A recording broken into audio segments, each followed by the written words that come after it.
Hello everyone, welcome to a first little video from Hangzhou.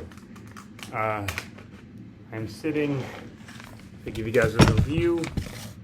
That's the view out my window. I'm sitting in my bedroom now. Oh, that's nice lighting. Hangzhou's been very hot, so I had to be careful about when to shoot this. Shot it in the morning. Today I actually want to answer a question someone asked me, which was, how did I end up in China? It's kind of crazy that I've been living in China for 9 years, and I mentioned I wasn't even supposed to be here for 9 years.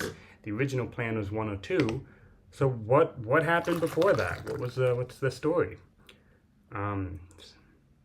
Story has a lot of different parts, so we're really just gonna jump in. As I'm talking, I am drinking the Jinmudan white tea. This is actually one of my favorite white teas on Sweetest Dew. One of my favorite teas on Sweetest Dew. I think it's really unique. I think it's really great for white tea drinkers who want something a little bit different. You know, a lot of white teas taste the same, but this one has really interesting kind of pine notes to it, and a really kind of slightly different body, which I really enjoy drinking. So, how the hell did I get into tea? So, growing up, my mother was a tea drinker, but tea bags drinker. So not very serious, but always had a cup going. I remember even growing up, opening the shelf, opening the cupboard, and just wall of teas. I always knew that there was always a collection of teas in the house, and there were the sleepy times and the English breakfasts, and but tea was there. I actually remember my first time trying to make tea. I must have been 4 years old, maybe. And, after always seeing my mom making tea, one day I decide I'm going to make tea. So I boil the water in the electric boiler. I get a tea bag from the cupboard, put it in my cup, and when the water boils, I pour in boiling water. Now, unfortunately, 4-year-old me reached for a glass jar. And I remember specifically it was the jelly jars. I don't know if this is still a thing, but when I was young, Smucker's jelly used to come in these glass jars that once you were finished made great glasses for children. They were big, they were chunky, you already had them, easy to hold. So we had a lot of jelly jars growing up, and that's what I grabbed because I'm 4 and that's what I'm used to just grabbing for my juices and my waters. So I pour the boiling water into the glass jar, and I remember that glass jar just split in half. Couldn't take the heat. Didn't explode, luckily, but just split in half. Water went everywhere. I quietly cleaned it up, didn't tell anyone, didn't say anything, went about my life.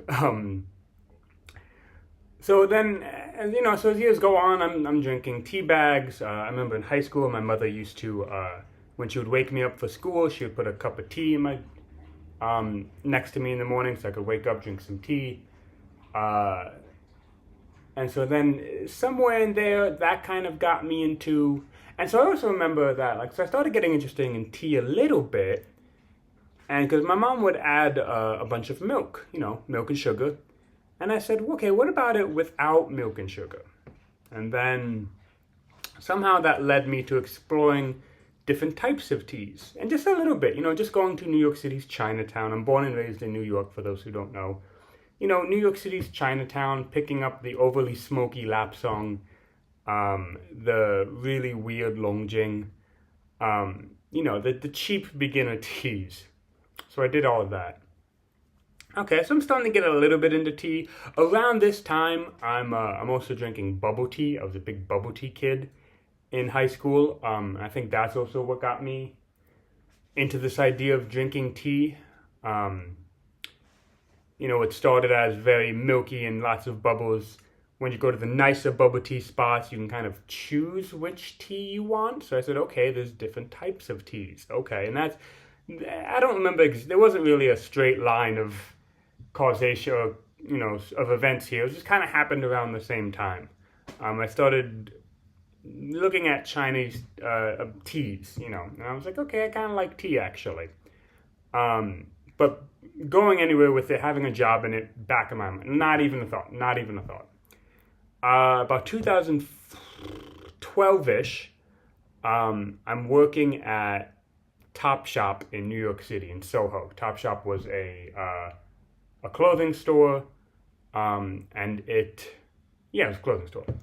Around the corner from Topshop was Horny and Sons, and I remember, and I used to, when I was in Topshop, I used to take my breaks and go to Horny and Sons and get her just a cup of tea to go. Also across the street from Horny and Sons was a store called Pearl River Mart, which used to have this big warehouse and then this little this big warehouse, and there was some stairs and a tiny little tea balcony. It was a tea balcony that overlooked the whole shop, and it was actually really nice. Once again, teas were cheap. The long drink gave me a headache. But that's also why I started to enjoy sitting down and having a cup of tea, and not just on the go, not as I'm doing something, but okay, this is a tea time. Let me take a moment, have some tea in this nice area. Now, my friend, okay, so then I start, so there's Horny and Sons. I'm going to Pearl River Mart for a sit-down tea time, and I'm going to Horny and Sons for a quick cup of tea. You know, they used to do teas to go in the cafe. I'm sure they still do. And I remember one day, well, my friend remembers this too. One day, me and my friend were on break together, and we go into Horny and Sons to get a tea. And I'm just sitting there with her, and we're waiting for our tea, and I go, I'm going to work here. Yeah, and I just said it. It wasn't she laughs about this. She wasn't I want to work here or I should work here. It was, I'm going to work here. And then sure enough, that July, Horny and Sons was hiring. I applied, I got the position, I quit Top Man. And I started working at Horny and Sons. Now, around this time, I do have to tell a funny story. So now I'm working in tea, and I have one of my best friends since childhood, Simba. Me and him argue about this, because remember, me and him, we went to Pearl River Mart, and we would sit sometimes up on that balcony and drink some tea, just hang out and drink tea. And I swear, and he swears, that it was his idea for me to work in tea. So to this day, he will swear that he's the reason I'm in tea. I say that I was already into tea. This is one of our friend debates. Did he get me into tea, or was I already into tea? I was already into tea. Anyway, so I'm working on Horny and Sons. And once again, Horny and Sons, at this point, I'm not really serious about tea yet. It's still kind of it's just kind of a fun job. I did not like working in Top Man. I'm not, that world, fashion and clothes, not for me. And so I remember actually my first day I remember there was a moment that I started getting geeky about tea. And it was my first day. And so my manager at the time, Jelani, he was, so Horny and Sons has a wall of 250 teas, and it's Chinese, Japanese, Indian, flavored, herbals, everything. And so he's kind of taking me through it, and he's pointing out on the first day just the most important teas, the big sellers. And so, obviously he goes, okay, that's Sencha, and that's Gyokuru, those are our most popular greens, or Japanese greens. And I go, what's the difference? What's the difference between these two teas? And he goes, oh, they shade Gyokuru in the last few weeks. And I was like, that's it? And he was like, yeah, that's it. And at that moment, I remember looking at the wall, and every tea seemed like a mathematical equation, where all of these different factors, the soil, the shading, the temperature, the making, all of these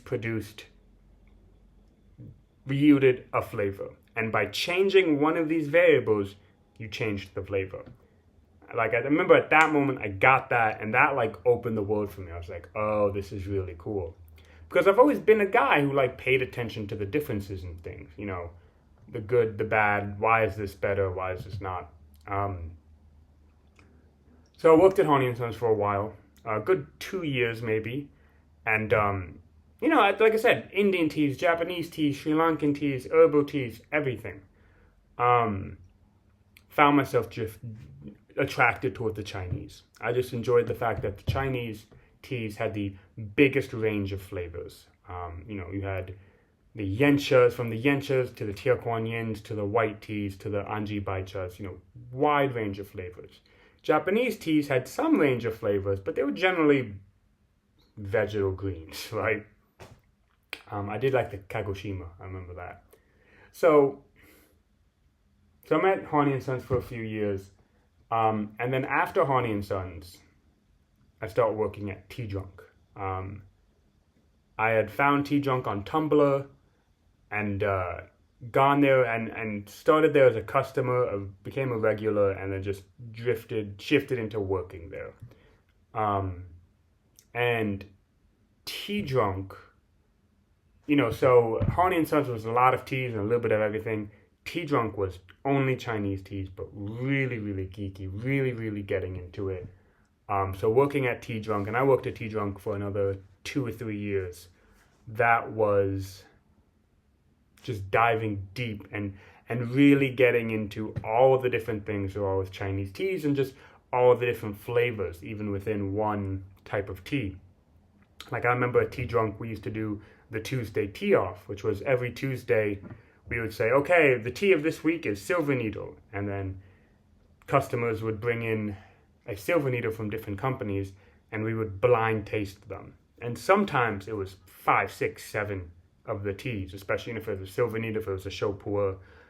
We would blind taste these teas. And I learned so much about flavor just from that alone. Tea Drunk was amazing, learned so much.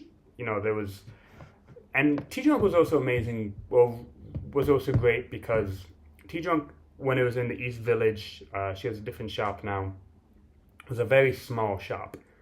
And I think at the biggest staff, there was maybe, not including Shunan, 3 of us, including myself. Maybe 4, 3.5. Some people were kind of, you know, we'd do weekends or, you know, kind of odd shifts. But regular staff at most, there's only 3 of us. And for a lot of the time, it was just me. It was, you know, I was the only server there. If you went to Tea Drunk in this period of time in 2015-ish, if you went to Tea Drunk in 2015, you saw me there. It doesn't matter when you went. I was there. So that's when I really enjoyed working at Tea Shop and this feeling of like having a tea shop and like the regulars and the environment and the part of the community and the community it built. I really met a lot of friends there. Really some great stories. And so and I will say, even back in Honey and Sons, and Honey and Sons is when I started to get the idea of having my own tea company. But after Tea Drunk, I said, okay, let's really do this tea company thing. And so in the spring of 2017, I had left Tea Drunk and I went to China. And I went to China originally just to source teas. You know, I was going to source teas, bring them back, and sell them. And I remember, it's another story. So I went to China to source teas, and then I was in Huangshan. And this is actually a funny story, a little bit of serendipity. So I got off the train or the bus to Huangshan, and the bus, and I couldn't find my hotel, you know, because I didn't speak Chinese and the apps wasn't very clear. No idea. It was the Green Tree Hotel. I had no idea where that hotel was. No idea. And a nice Chinese woman ended up giving me a ride, and she was like, "Where are you going?" I said, "Honestly, like, I need to go to a hotel. I don't really care which one." So she brings me to Old Street, the touristy region, and she brings me to a hostel. Great. So I'm in the hostel, and I go to the hostel, had a little bar, and I'm sitting at the bar having just a Corona, and there's a foreigner next to me, a white guy, and I hear him say y'all, and I say, oh, you're American, only Americans say y'all. And he go, yeah. So we start chatting. We end up like kind of chatting for 2 nights in a row. My phone was broken, so I bought a used phone off him. I forget the details of that. But at the end of the 2 nights, he was like, by the way, I have an English school here. If you want a job, you can come. Because I told him I was into tea, and I was like, you can come live here and really do tea year round, really meet the farmers. And at first I was like, no, I don't want to move to China. I want to go back to New York.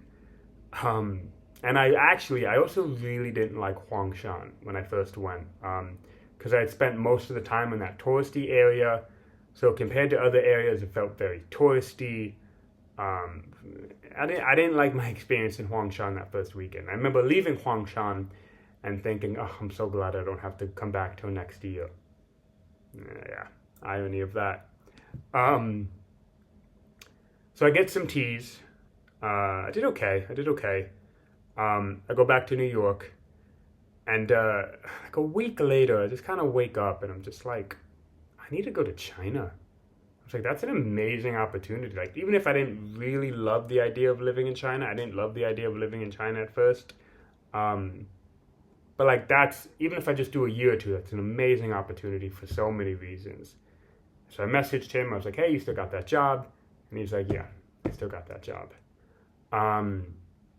That was in March, and I was moved in July. I came the last day of May, and my first day teaching was July 1st, and I remember that. So that's always been my anniversary in China is July 1st. And so I remember, so I'm in China. I'm like, good, I'm in China. I'm going to be here a year or two, and I'm going to find all the great teas, go to the famous regions, find all the great teas, save up money, open a tea shop in New York City. Bada bing, bada boom. And so I'm traveling around a lot. I'm going to Anxi, I'm going to Wuishan, I'm going to Guangdong, I'm going, all the tea regions except Yunnan, too far. And a few things occur to me. Well, one thing that occurs to me that, like, it's much harder to find the teas than I originally thought. I always thought that if you went to these tea regions, every tea would be amazing. Every tea would be the top teas in the famous regions. That's not quite true. When you go to these famous regions, all the teas are at least pretty good. It's very hard to find bad teas in these famous regions, but to find the very unique, exceptional, special stuff, it's tricky. Getting to the region is at most half the battle. And so first of all, I realized it was going to take way more than 1 or 2 years to do everything. But I also realized that, like, traveling around China was tiring and not a great use of time. And I remember this because when I first came to China, a main focus was Anxi Tiehuanyin. There was a type of Anxi Tiehuanyin that I was really looking for and I was really looking to find, and I was looking for that. From Huangshan to Anxi was a train and 2 buses. You took a train to Quanzhou or Xiamen, and then a bus to Anxi City, and then a bus to whatever village you were going to go to. A train and 2 buses. So a solid day of traveling. Which then means on the way back, it's 2 buses and a train. I have to do that in reverse. And I would go, if I had 3 days free, I'd go to Anxi. I went to Anxi quite a few times. Never found anything I liked. And so I remember one time, after my 5th time of coming back empty-handed, I was sitting in this tea shop in Huangshan, and this tea shop, the owner wasn't. I was kind of sitting there, and I was like, you know what? By Huangshan standards, this owner is not particularly knowledgeable. She's not a tea maker. She's not the daughter of a tea maker. I talked to her and I'm like, you're rounding up a little bit. You're rounding You know, you're cutting some corners knowledge-wise. You're missing some stuff. So by Huangshan standards, and this is by Huangshan standards, she's not that knowledgeable. But by like Chinese market standards, she's very knowledgeable. You know, just because she's from Huangshan and all she does is Maofeng, Qimins, and Taiping Hokuis, you know, local teas. And she grew up with them and she's met the farmers a bunch of times. And it kind of hit me that just like when you're in the region, even the basic tea shops are going to have a level of knowledge that tea shops in big cities are not going to have. And that's when I was like, okay, let me not travel around everywhere. Let me just focus on the tea in the region where I live. And then I can move around regions and just focus on the tea, go to different tea regions, live there and focus on that tea. And that's been great. That's what I've been doing. Also around this time is when, this was 2019, I had just gotten pumpkin. And so it was, I also didn't have to worry about what I was going to do with pumpkin. And that's what I've been doing. You know, I was in Huangshan for 5 years. I bounced around a little bit time in the General Wui area. A couple months in Yangzhou, which I don't like. Sometime in Suzhou, Fuding, and then here I am in Hangzhou. And there it is, you know, and I think my story in China is about halfway through. I think, you know, after all this time, I have a good foundation. I'm beginning to really see things, and just like my sourcing is getting better. And, you know, obviously as my Chinese gets better too. Yeah, because when I first got to China, zero Chinese. And so speaking Chinese is just making sourcing easier, which streamlines a lot of shit, which allows you to get to some of the really interesting shit. So that's it. That's my story of how I got to where I am today. And I do look forward to everything that's coming. Thank you all for watching. I appreciate all of you. Goodbye.